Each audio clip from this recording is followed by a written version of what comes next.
बोलिए श्री कृष्ण महाराज की जय। इंद्र द्वारा भगवान चौथा अध्याय। इंद्र द्वारा भगवान श्री कृष्ण की स्तुति तथा सूरबी और ऐरावत द्वारा उनका अभिषेक। श्री नारद जी कहते हैं, हे राजन, तदंतर गर्भ गल जाने के कारण देवराज इंद्र देवताओं के साथ उस पर्वत पर आए और एकांत में श्री कृष्ण को प्रणाम करके उनसे बोले। इंद्र ने कहा, आप देवताओं के भी देवता, सर्व समर्थ पूर्ण परमेश्वर, पुराण पुरुष, पुरुषोत्तम, उत्तम, प्रकृति से परे तथा परात्पर श्री हरि है। स्वर्ग के स्वामी जगतपते, मेरी रक्षा कीजिए। धर्म गांव तथा वेद की रक्षा करने के लिए 10 अवतार धारण करने वाले भगवान आप ही हैं। इस समय भी आप परिपूर्णतम देवता कंसादि दैत्य राजाओं के विनाश के लिए ही अवतीर्ण हुए हैं। आपकी माया से जिसकी चित्त वृत्ति मोहित है, जो मद से उन्मत्त और अवहेलना का पात्र है, वही मैं आपका अपराधी इंद्र हूँ। दुप्ते जैसे पिता पुत्र के अपराध को क्षमा कर देता है, उसी प्रकार आप मुझ अपराधी को क्षमा करें। देवेश्वर जग निवास, मुझ पर प्रसन्न होइए। गोवर्धन को उठाने वाले आप गोविंद को नमस्कार है। गोकुल निवासी गोपाल को नमस्कार है। गोपालों के पति, गोपीजनों के भर्ता और गिरिराज के उद्धरता को नमस्कार है। करुणा की निधि तथा जगत के विदाता, विश्व मंगलकारी तथा जगत के निवास स्थान आप परमात्मा को प्रणाम है, जो विश्व मोहन और करोड़ों कामदेवों के भी मन को मत देने वाले हैं। उन वृषभानु नंदिनी के स्वामी नंदराज कुल दीपक परिपूर्णतम भगवान श्री कृष्ण को नमस्कार है। असंख्य ब्रह्मांडों के पति, गोलोक धाम के अधिपति एवं बलराम के साथ रहने वाले आप साक्षात भगवान श्री कृष्ण को बारंबार नमस्कार है। श्री नारद जी कहते हैं, इंद्र द्वारा किए गए इस स्तोत्र का जो प्रातःकाल उठकर पाठ करेगा, उसे सब प्रकार की सिद्धियां सुलभ होगी और उसे किसी भी संकट से भय नहीं होगा। इस प्रकार भगवान श्री हरि की स्तुति करके देवराज इंद्र ने हाथ जोड़कर समस्त देवताओं के साथ उन्हें प्रणाम किया। इसके बाद क्षीर सागर से उत्पन्न हुई सुरभि गो ने उस सुर में गोवर्धन पर्वत पर आकर अपनी दुग्ध धारा से गोपेश्वर श्री कृष्ण को स्नान कराया। फिर मत गजराज ऐरावत ने गंगा जल से भरी हुई 4 सूंडों द्वारा भगवान श्री कृष्ण का अभिषेक किया। राजन, फिर हर्षोल्लास से भरे हुए संपूर्ण देवता, गंधर्व और किन्नर ऋषियों को साथ ले वेद मंत्रों के उच्चारण पूर्वक पुष्प वर्षा करते हुए श्री हरि की स्तुति करने लगे। राजन, श्री कृष्ण का अभिषेक संपन्न हो जाने पर वह महान पर्वत गोवर्धन हर्ष एवं आनंद से द्रवीभूत होकर सब ओर बहने लगा। तब भगवान ने प्रसन्न होकर उसके ऊपर अपना हस्त कमल रखा। नरेश्वर, उस पर्वत पर भगवान के हाथ का वह चिन्ह आज भी दृष्टिगोचर होता है। वह परम पवित्र तीर्थ हो गया, जो मनुष्यों के पापों का नाश करने वाला है। वही चरण चिन्ह भी है मैथिल, उसे भी परम तीर्थ समझो। यहाँ हस्त चिन्ह है, वही उतना ही बड़ा चरण चिन्ह भी हुआ मैथिल। उसी स्थान पर सूरबी देवी के चरण चिन्ह भी बन गए। मिथिलेश्वर, श्री कृष्ण के स्नान के निमित्त जो आकाश गंगा का जल गिरा, उससे वही मानसी गंगा प्रकट हो गई, जो संपूर्ण पापों का नाश करने वाली है। नरेश्वर, सुरभि की दुग्ध धाराओं से गोविंद ने जो स्नान किया, उससे उस पर्वत पर गोविंद कुंड प्रकट हो गया, जो बड़े बड़े पापों को हर लेने वाला परम पावन तीर्थ है। कभी कभी उस तीर्थ के जल में दूध का सा स्वाद प्रकट होता है। उसमें स्नान करके मनुष्य साक्षात गोविंद के धाम को प्राप्त होता है। बोलिए श्री कृष्ण महाराज की जय। इस प्रकार वहाँ श्री हरि की परिक्रमा करके उन्हें प्रणाम पूर्वक बलि पूजोपहार समर्पित करने के पश्चात इंद्र आदि देवता जय जयकार पूर्वक पुष्प बरसाते हुए बड़े सुख से स्वर्गलोक को लौट गए। राजेंद्र, जो श्री कृष्ण अभिषेक की इस कथा को सुनता है वह 10 अश्वमेघ यज्ञों के अव्रत स्नान से अधिक पुण्य फल को पाता है। फिर वह परम विधाता परमेश्वर श्री कृष्ण के परम पद को प्राप्त होता है। बोलिए श्री कृष्ण महाराज की जय। 5वां अध्याय गोपों का श्री कृष्ण के विषय में संदेह मूलक विवाद तथा श्री नंदराज एवं श्री वृषभानु वर के द्वारा समाधान। श्री नारद जी कहते हैं, एक समय समस्त गोपों और गोपियों ने नंद नंदन के उस अद्भुत चरित्र को देखकर यशोदा सहित नंद के पास जाकर कहा। गोप बोले, हे यशोमय गोपराज, तुम्हारे वंश में पहले कभी कोई भी ऐसा बालक नहीं हुआ था जो पर्वत उठा ले। तुम स्वयं तो एक शिलाखंड भी 7 दिन तक नहीं उठाए रह सकते, कहाँ तो 7 वर्ष का बालक और कहाँ उसके द्वारा इतने बड़े गिरिराज को हाथ पर उठाए रखना। इससे तुम्हारे इस महाबली पुत्र के विषय में हमें शंका होती है। जैसे गजराज एक कमल उठा ले और जैसे बालक गोबर छत्ता हाथ में ले ले, उसी तरह इसने खेल ही खेल में एक हाथ से गिरिराज को उठा लिया था। यशोदे, तुम गोरी हो और नंद जी तुम भी सुवर्ण सुदृश गौर वर्ण के हो, किंतु ये श्याम वर्ण का उत्पन्न हुआ है। इसका रंग रूप इस कुल के लोगों से सर्वथा विलक्षण है। ये बालक तो ऐसा है जैसे क्षत्रियों के कुल में उत्पन्न हुआ हो। बलभद्र जी भी विलक्षण है, किंतु इनकी विलक्षणता कोई दोष की बात नहीं है, क्योंकि इनका जन्म चंद्रवंश में हुआ है। यदि तुम सच सच नहीं बताओगे तो हम तुम्हें जाति से बहिष्कृत कर देंगे, अथवा ये बताओ कि गोपकुल में इसकी उत्पत्ति कैसे हुई। यदि ये नहीं बताओगे तो हमसे तुम्हारा झगड़ा होगा। श्री नारद जी कहते हैं, गोपों की बात सुनकर यशोदा जी तो भय से कांप उठी, किंतु उस समय क्रोध से भरे हुए गोपगणों से नंदराज इस प्रकार बोले। श्री नंद जी ने कहा, गोपगण, मैं एकाग्र चित्त होकर गर्ग जी की कही हुई बात तुम्हें बता रहा हूँ, जिससे तुम्हारे मन की चिंता और व्यथा शीघ्र दूर हो जाएगी। पहले कृष्ण शब्द के अक्षरों का अभिप्राय सुनो। ककार कमला कांत का वाचक है, ऋकार राम का बोधक है, शकार श्वेतद्वीप निवासी षड्विध ऐश्वर्य गुणों के स्वामी भगवान विष्णु का वाचक है, णकार साक्षात नरसिंह रूप स्वरूप है, आकार उस अक्षर पुरुष का बोधक है जो अग्नि को भी पी जाता है।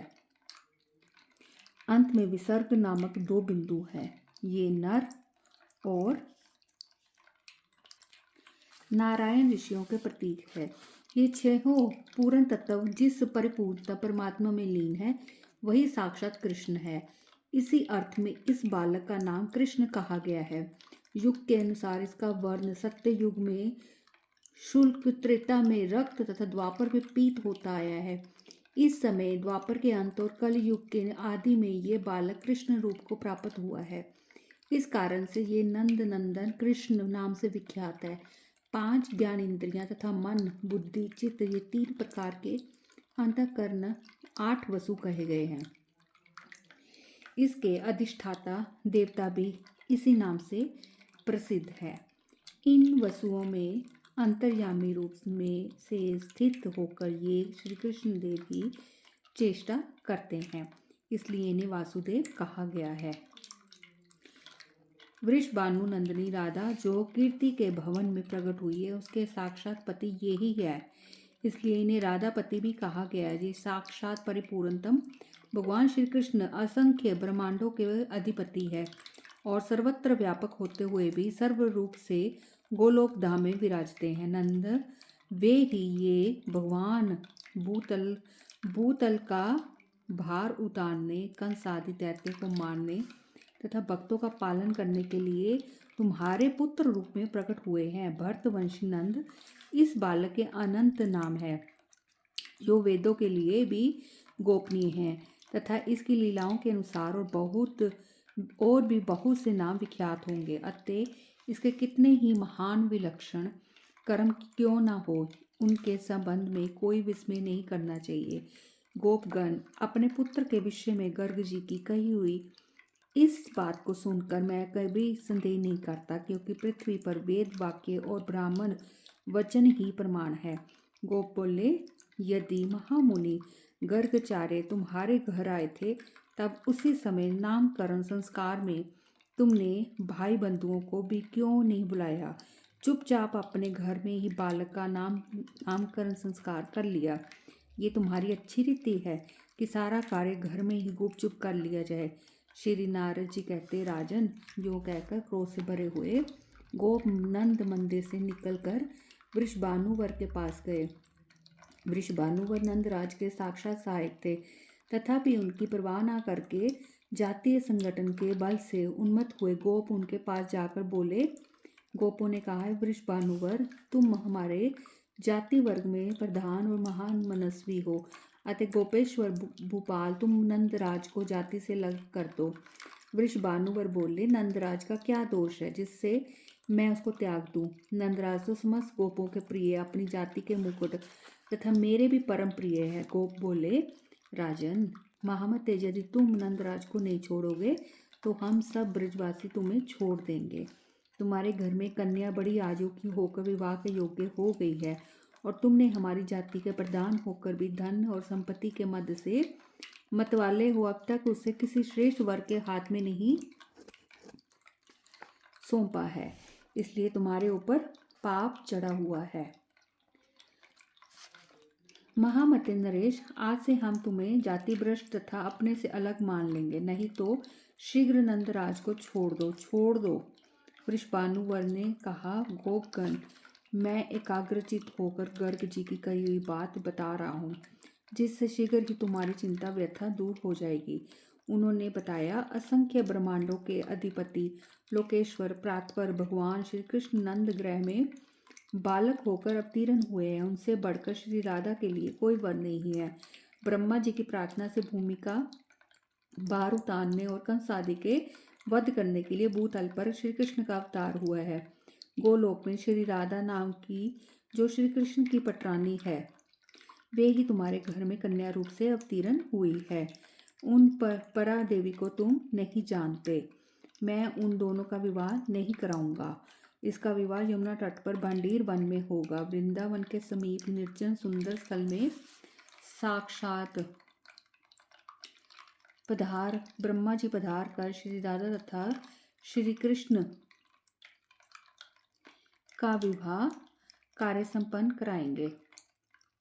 गोप प्रवर, तुम श्री राधा को लोक चूड़ामणि साक्षात परमात्मा श्री कृष्ण की अर्धांगन स्वरूपा एवं गोलोक धाम की महारानी समझो। तुम समस्त गोपगण भी गोलोक में इस भूतल पर आए हो। इसी तरह गोपियाँ और गौएं भी श्री राधा की इच्छा से गोलोक से गोकुल में आई हैं। यूँ कहकर साक्षात महामुनि गर्गाचार्य जब चले गए, उसी दिन से श्री राधा के विषय में मैं कभी कोई संदेह या शंका नहीं करता। इस भूतल पर ब्राह्मण वचन वेद वाक्यवत प्रमाण है। गोपो, ये सब रहस्य मैंने तुम्हें सुना दिया, अब और क्या सुनना चाहते हो? बोलो श्री कृष्ण महाराज की जय। राधा कृष्ण की जय। छठा अध्याय। गोपों का वृषभानुवर के वैभव की प्रशंसा करके नंद नंदन की भगवता का परीक्षण करने के लिए उन्हें प्रेरित करना और वृषभानुवर का कन्या के विवाह के लिए वर को देने के लिए निमित्त बहुमूल्य एवं बहुसंख्यक मौक्तिक हार भेजना तथा श्री कृष्ण की कृपा से नंदराज का वधु के लिए उनसे भी अधिक मौक्तिक राशि बेचना। श्री नारद जी कहते हैं, राजन, वृषभानुवर की ये बात सुनकर समस्त ब्रजवासी शांत हो गए। उनका सारा संशय दूर हो गया तथा उनके मन में बड़ा विस्मय हुआ। गोप बोले, राजन, तुम्हारा कथन सत्य है। निश्चय ही ये राधा श्री हरि की प्रिया है। इसी के प्रभाव से भूतल पर तुम्हारा वैभव अधिक दिखाई देता है। हजारों मत वाले हाथी, चंचल घोड़े और देवताओं के विमान सदृश करोड़ों सुंदर रथ और शिबिकाएं तुम्हारे यहाँ सुशोभित होती हैं। इतना ही नहीं, सुवर्ण तथा रत्नों के आभूषणों से विभूषित कोटि कोटि मनोहर गौएं, विचित्र भवन, नाना प्रकार के मणि रत्न, भोजन पान आदि का सर्वविध सौख्य, ये सब इस समय तुम्हारे घर में प्रत्यक्ष देखा जाता है। तुम्हारा अद्भुत बल देखकर कंस भी पराभूत हो गया है। महावीर, तुम कान्य कुब्ज देश के स्वामी, साक्षात राजा बलंदन के जमाता हो तथा कुबेर के समान कोषाधिपति। तुम्हारे समान वैभव नंदराज के घर में कहीं नहीं है। नंदराज तो किसान, गोयूथ के अधिपति और दीन हृदय वाले हैं। प्रभो, यदि नंद के पुत्र साक्षात परिपूर्णतम श्री हरि है तो हम सबके सामने नंद के वैभव की परीक्षा कराइए। श्री नारद जी कहते हैं, राजन, उन गोपों की बात सुनकर महान वृषभानुवर ने नंदराज के वैभव की परीक्षा की। मैथिलेश्वर, उन्होंने स्थूल मोतियों के 1 करोड़ हार लिए, जिनमें पिरोया हुआ एक एक मोती 1 करोड़ सुवर्ण मुद्रा के मोल पर मिलने वाला था और उन सब की प्रभा दूर तक फैल रही थी। नरेश्वर, उन सब को पात्रों में रखकर बड़े कुशल वर्णकारी लोगों द्वारा सब गोपों के देखते देखते वृषभानुवर ने नंदराज जी के यहाँ भेजा। नंदराज की सभा में जाकर अत्यंत कुशल वर्णकर्ता लोगों ने मौक्तिक हारों के पात्र उनके सामने रख दिए और प्रणाम करके उनसे कहा। वर्णकर्ता बोले, नंदराज, जिसके नेत्र नूतन विकसित कमल के शोभा समान शोभा पाते हैं तथा जो मुख में करोड़ों चंद्र मंडलों की सी कांति धारण करती हैं, उस अपनी पुत्री श्री राधा को विवाह के योग्य जानकर वृषभानुवर ने सुंदर वर की खोज करते हुए ये विचार किया कि तुम्हारे पुत्र मदन मोहन श्री कृष्ण दिव्य वर हैं। गोवर्धन पर्वत को उठाने में समर्थ, दिव्य भुजाओं से संपन्न तथा उद्भट वीर है। प्रभो, वैश्य प्रवर, ये सब देख और सोच विचार कर वृषभानुवर ने हम सबको यहाँ भेजा है। आप वर की गोद भरने के लिए पहले कन्या पक्ष की ओर से ये मौक्तिक राशि ग्रहण कीजिए, फिर इधर से भी कन्या की गोद भरने के लिए पर्याप्त मौक्तिक राशि प्रदान कीजिए। यही हमारे कुल की प्रसिद्ध रीति है। श्री नारद जी कहते, राजन, उस उत्कृष्ट द्रव्य राशि को देखकर नंदराज जी बड़े विस्मित हुए, तो भी वे कुछ विचार कर यशोदा जी से उसके तुल्य रत्न राशि है या नहीं, इस बात को पूछने के लिए वह सब सामान लेकर अंतपुर में गए। वहां उस समय नंद और यशस्विनी यशोदा ने चिरकाल तक विचार किया, किंतु अंत तो गात्वा इसी निष्कर्ष पर पहुंचे कि इस मौक्तिक राशि के बराबर दूसरी कोई द्रव्य राशि मेरे घर में नहीं है। आज लोगों में हमारी सारी लाज गई, हम लोगों की सब और हंसी उड़ाई जाएगी। इस दान के बदले में हम दूसरा कोई कौन सा दान दें और क्या करें? श्री कृष्ण के इस विवाह के निमित्त हमारे द्वारा क्या किया जाना चाहिए? पहले तो जो कुछ वर के लिए आया है उसे ग्रहण कर लेना चाहिए। पीछे अपने पास धन आने पर वधू के लिए उपहार भेजा जाएगा। बोलिए श्री कृष्ण महाराज की जय।